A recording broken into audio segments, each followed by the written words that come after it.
Good afternoon from Yami B TV. Wishing you all well today. Sending loads of love as usual. Firstly, I must wish my beloved son Dario happy birthday. I've come round today to pay my respects. And just to let you all know, the strength is building back up again, and I'll be on my travels all over the country very soon. Some far places coming up. And a much needed breaks as well from the 3 or 4 places, that I stay around, not so far away from London, if you get what I mean. I'm going to enjoy this. I want to make sure I enjoy my summer this year. And I want to be prepared properly for it. It's been a bit of a, not so much funny time, but great time work-wise, because we're building slowly on the channel, thanks to you lot. But I mean, health-wise, it's been a bit of a hindrance since Christmas. But, there's always the tide turning. And I'm pleased to report that health is coming back somewhat to where I can get on those long journeys and travel again. Today, we're going to talk about lifers, and we're going to talk about part 1 of being found guilty of murder and winning your appeal and going out and getting killed. And also some of the shocks I've had about lifers winning cases and getting whole thousands of money in compensation and seeing them outside from what I saw inside there. And the daily struggles that I've seen with lifers out here, from what I thought, when you're inside, you look staunch, and you look more staunch than me even, you look like you could handle anything. But let's always make this very clear, is that doing a life sentence, coming out, is very difficult to get to come to terms with normality outside, especially relationships, isolation, people, places, risk. We know all about it. We know that where we left off, sometimes it feels like your mind is still the same as it once was, only that we know the difference than we did before, kind of thing, because we know now that we're not so much living in the past.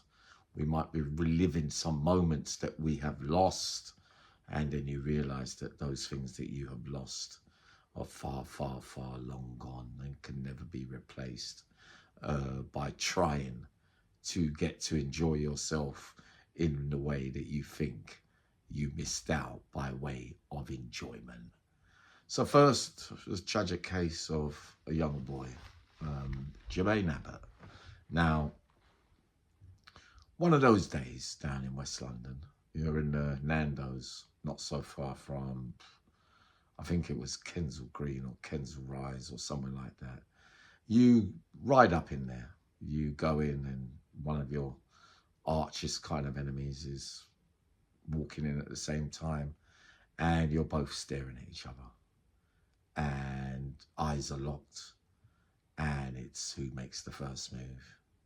One makes the first move, another, Jermaine, makes a move and shoots it off, and a man is murdered. He gets out of his car, he gets into his car, drives off and crashes it and dies tragically. And Jermaine goes to Belmarsh and is on trial for the murder. Now, very young boy. Remember, I used to talk to him, Uncle Yami. I haven't got nobody. I've got no family. I've got, nothing really to not live for. But, where do I go? What do I do? How do I get out of feeling like I've got to be part of all this?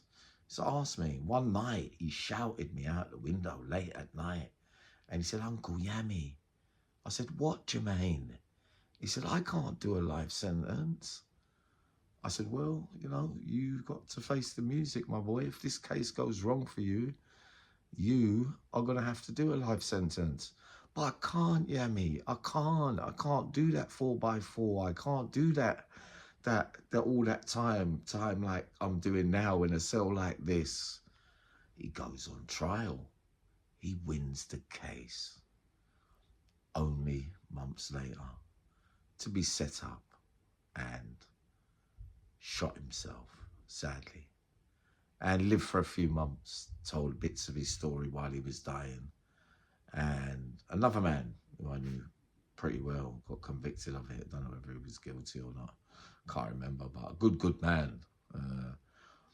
But this, again, if he would have got convicted, done life for what he did, it passes through your mind that at least you would have been alive.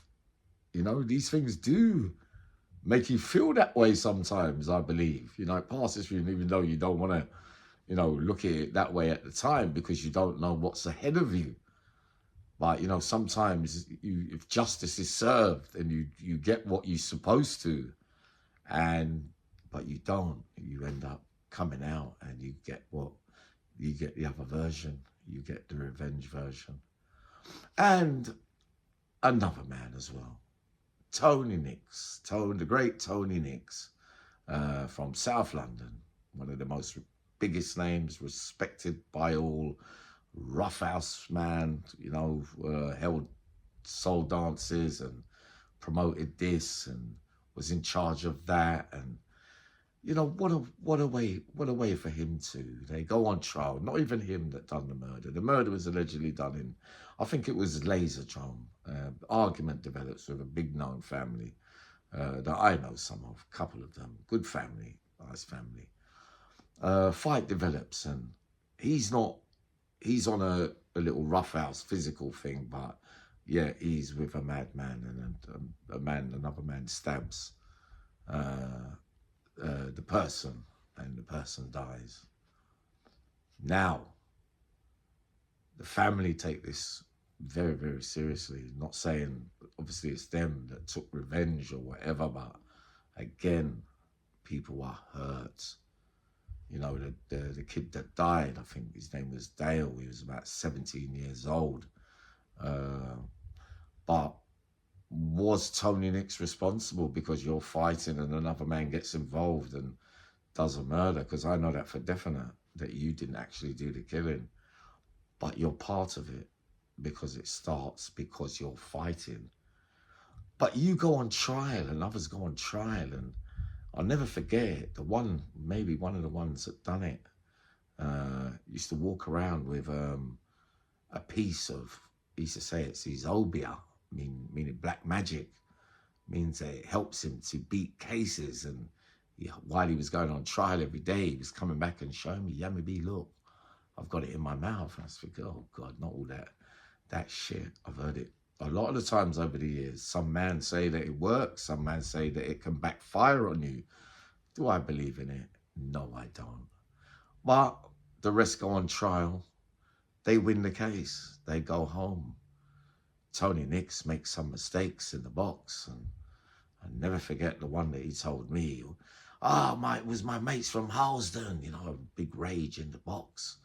At the time, whether it was a speech or a spill or whatever, that's not for me to say. I don't know, because I wasn't there, but I know what he told me. And he gets found guilty. And when he gets his life sentence, he is screaming. You know, he's struggling every single day of that bird. He's getting into fights regularly because he could have a row. A lot of people suffered through that war, you know, that supposed thing that happened, you know, between who's to blame and who wasn't. And some people that are involved slipped the net, you know, but even family members crippled in wheelchairs, and went on forever and ever and ever. Deep, deep, deep story from that neck of the woods down in South London. After about 4 years, he wins his appeal. Overjoyed, yes, back on the road.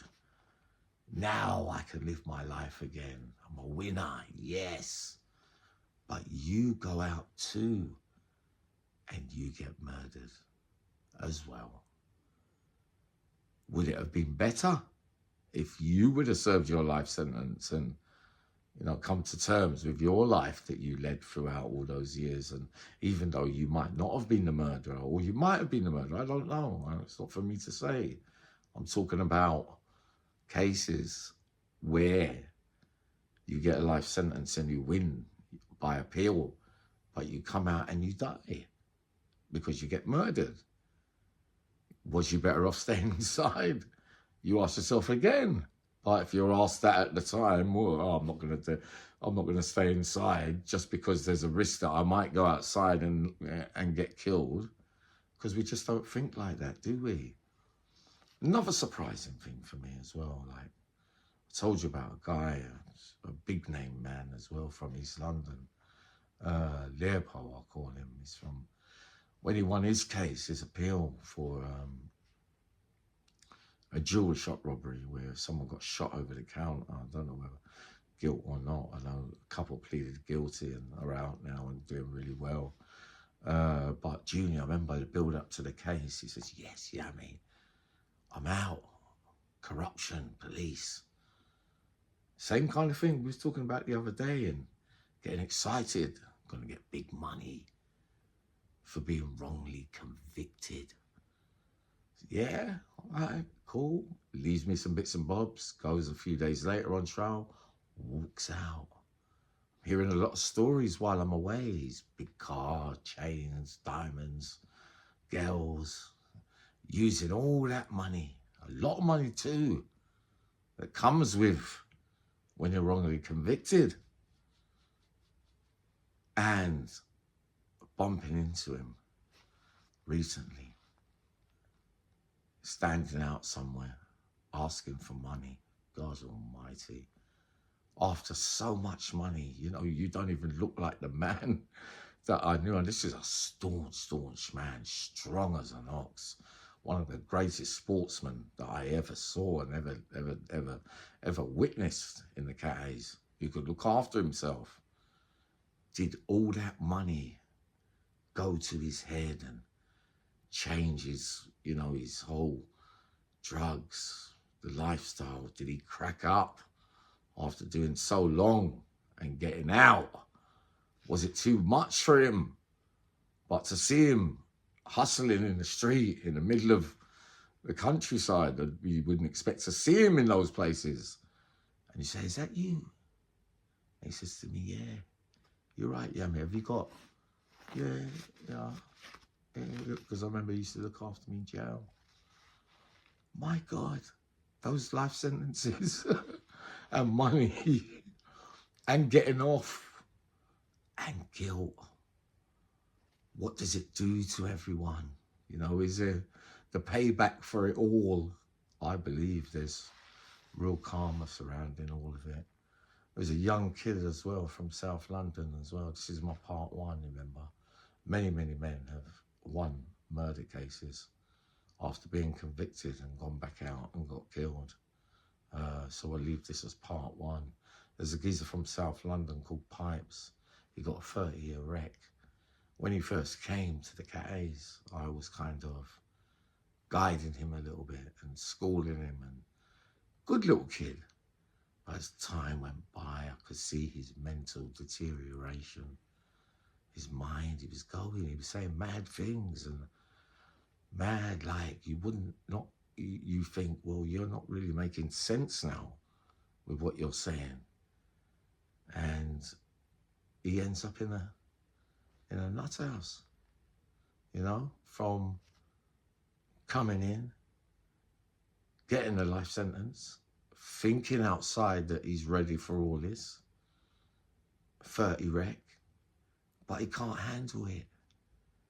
So beware of what you think you can handle and what you can't. Because when you're in there, your head's, what do I do? I'm not getting back out. All your dreams and aspirations have disappeared. All the loves that you wanted or had changed. You don't get another chance when you're committing or allegedly committing the most serious crimes of all. So I say to you, Uncle Yami says, be very, very careful what you're dicing with. Because not only those that have done life sentences and come out and are really struggling day to day, 4 years, 5 years, 10 years. 10 years you've been out, some people, and still you haven't got over your life sentence of living a certain way for so long. You see what I mean? But I'll be up in a little while more anyway. I'm on the move at the moment. Just going to spend some time with my son. Have a happy day. Sending loads of love. I'll be up later. Loads and loads of love. Love you.